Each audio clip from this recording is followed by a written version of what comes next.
പേൻ പെരുകുന്നു. പുറപ്പാടിൻ്റെ പുസ്തകം 8-ാം അധ്യായം 16 മുതൽ 19 വരെയുള്ള വാക്യങ്ങൾ. പേൻ പെരുകുന്നു. കർത്താവ് മോശയോട് പറഞ്ഞു, നീ അഹറോനോട് പറയുക, നിന്റെ വടികൊണ്ട് നിലത്തെ പൂഴിയിൽ അടിക്കുക. അപ്പോൾ അത് പേനായി തീർന്ന് ഈജിപ്റ്റ് മുഴുവൻ വ്യാപിക്കും. അവൻ അപ്രകാരം ചെയ്തു. അഹ്റോൻ വടിയെടുത്ത് കൈ നീട്ടി നിലത്തെ പൂഴിയിൽ അടിച്ചു. ഉടനെ മനുഷ്യരുടെയും മൃഗങ്ങളുടെയും മേൽ പേൻ നിറഞ്ഞു. ഈജിപ്തിലെ പൂഴി മുഴുവൻ പേനായി തീർന്നു.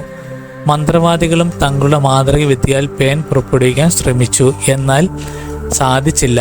മനുഷ്യരുടെയും മൃഗങ്ങളുടെയും മേൽ പേൻ നിറഞ്ഞു നിന്നു. അപ്പോൾ മന്ത്രവാദികൾ ഫറവോയോട് പറഞ്ഞു, ഇവിടെ ദൈവകരം പ്രവർത്തിക്കുന്നു. എങ്കിലും കർത്താവ് മുൻകൂട്ടി അറിയിച്ചതുപോലെ ഫറവോ കഠിനഹൃദയനായി നിലകൊണ്ടു. അവൻ അവരുടെ വാക്ക് ശ്രദ്ധിച്ചില്ല.